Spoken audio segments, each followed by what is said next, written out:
baby. Welcome, welcome, welcome. It is officially March 1st. It's time to go goddamn crazy, become a raging psycho, because we have made it, finally, to March 1st. But before we start that, let me tell you, my name is Sniffy McGee. This is the Succulent Selection College Basketball Podcast Show. I am all by myself because the goddamn keeper himself has abandoned me in the time of need. But it's okay. All right, Solo Keep. All right, Solo. Gone soft on me. So, why don't we do a little rundown of what we're going to be talking about today? First thing we're going to be talking about are the teams that have officially clinched their conference titles. Then we're going to move on to the teams that I believe actually have a legit shot to win the entire NCAA March Madness tournament. Then we will move on to a quick little bubble talk, some results from yesterday, and then finally, my picks for the conference tournaments that start beginning actually tomorrow with the Horizon opening round game. One game. But before we do that, why don't we go into the list of the clinched teams? UMBC has officially won the America East. High Point is in the Big South. Michigan clinching the Big Ten. Liberty, Conference USA. Wright State is the winner of the Horizon League. Merrimack, the MAC.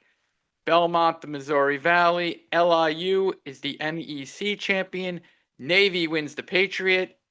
East Tennessee State in the SoCon. North Dakota State in the Summit. Bethune-Cookman in the SWAC. And Troy in the Sun Belt have officially locked up their conference championships. Now, why don't we move on to the bubble talk? Games that actually mattered that happened yesterday. We're going to start with the one that's going to piss me off the most right now. I love it. We got Bruce Pearl going on the edge saying that Miami, Ohio doesn't deserve to be in the tournament, even if they go 33-1. They have to win the whole thing, he says, to go in. You know why you're saying that, you motherfuckers? Because your son coaches Auburn, and you know he doesn't deserve to get in, especially after losing to Chris Beard's Ole Miss team yesterday at home, 85-79. Get this Auburn bullshit out of this tournament. They're now 15-14 overall. You cannot be in the tournament at 15-14. They're going to probably try to crowbar them in somehow, but fuck you. Fuck you, Bruce Pearl, for even saying this garbage. I am a goddamn raging psycho. I have never been rooting more against you than right now in this moment. Another team that's been going in the wrong direction for a few weeks now is Texas A&M, as they also lose at home to Texas 76-70. That drops them to 19-10, 9-7 in the SEC. It wasn't that long ago that they were 7-1 and in first place in the SEC. Now they are dropping like a rock. I think I saw them down to like a 10 seed. They are fading quick. Team that got a big win on the road, Missouri defeats Mississippi State 88-64. That was an ass kicking. Missouri seems like they are going to be soundly in the field now, which is good for them. Let's see if we have anybody else. Moving on to the Big 12, see if there are any good bubble games here. Texas Tech pulls off the upset at Iowa State, 82-73. Not a bubble game, but that's, 3-0 without Toppin now? No problem. They can just keep on rolling without him. BYU, I mean, they're not going to miss the tournament, but they are. They're not. This is an overrated team. They are not good. They lose at West Virginia 79-71. And I guess you could call this a semi-double bubble game as Cincinnati defeats Oklahoma State 91-68. I am going to kick the dirt and put Oklahoma State in the grave and bury them. Horrible. Abso-fucking-lutely horrible. I have nothing to say. Abso-fucking-lutely horrible. Another team that's not going to miss the tournament, but you lose to Baylor at home, UCF, 87-86. It just pisses me off so many times when you put your team in position and then you just lose home games like this. It just makes me. I'm ready to go goddamn crazy. I'm riled up today. Let's go into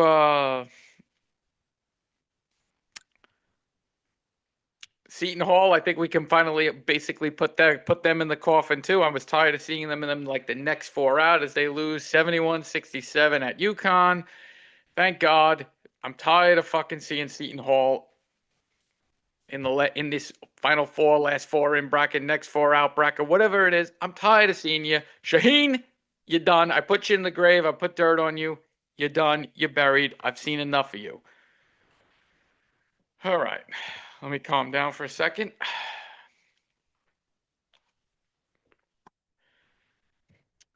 Now let's get serious.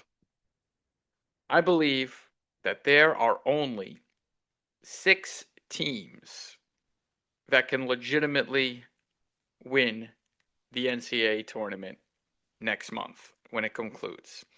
I only have 6. I have 10 overall that I believe that I won't say couldn't do it, but I only have 6 that I believe are legit. And I believe that the champion will be coming from one of these 6.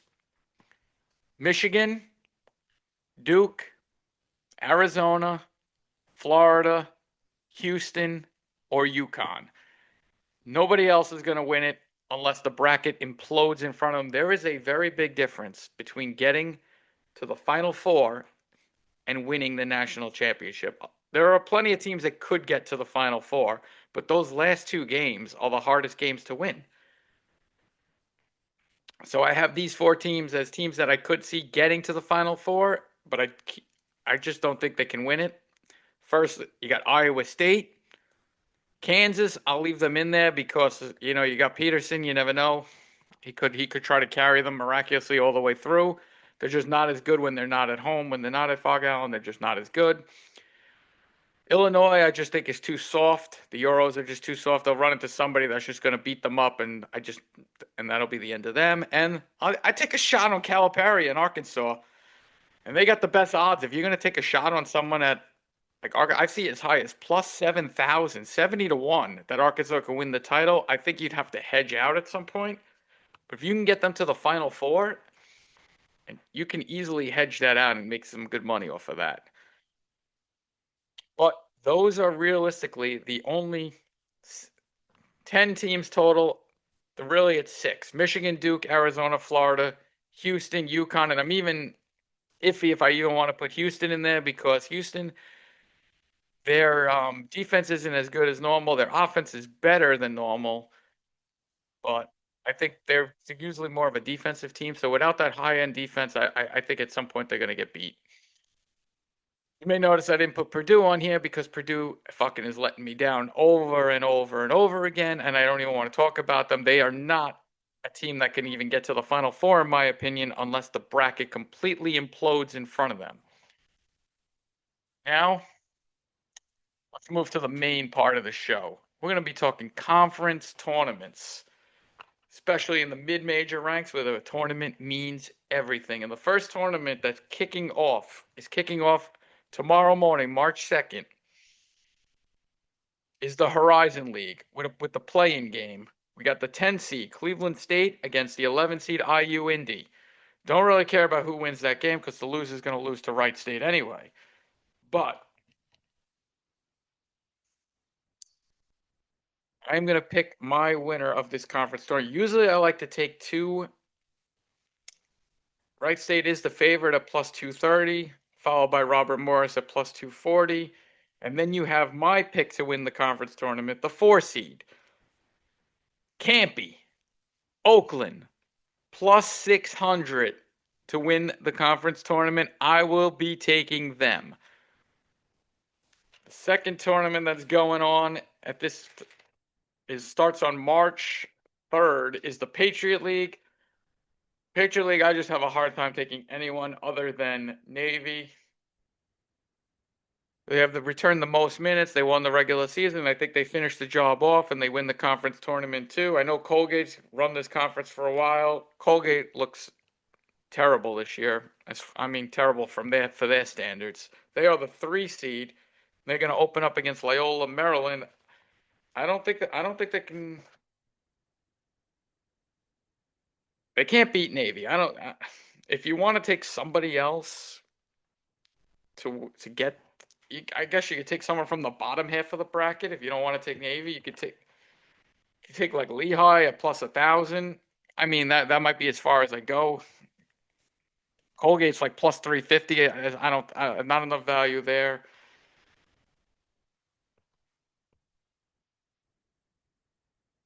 Yeah, I mean, do you think Colgate can get beat in the first round? You want to take Loyola Maryland at plus 5,000? I mean, you could take someone from the bottom half, but I'm not I'm expecting Navy to win this one.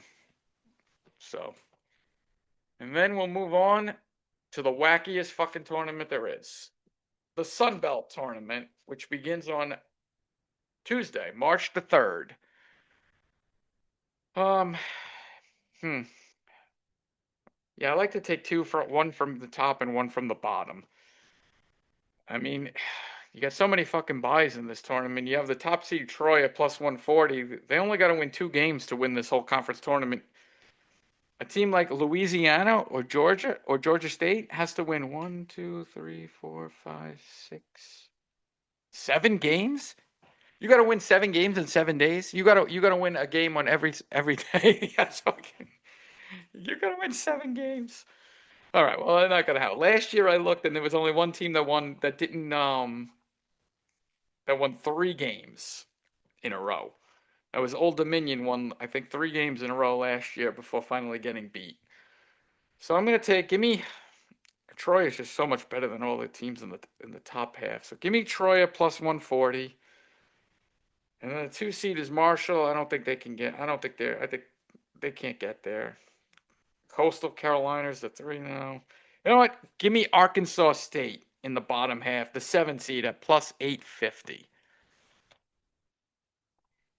And that is going to wrap up today's show. I will be back on Tuesday night to give my whip prediction for the winners in the ASUN, the Big South, the NEC, the OVC, and the Summit, which all begin on Wednesday night.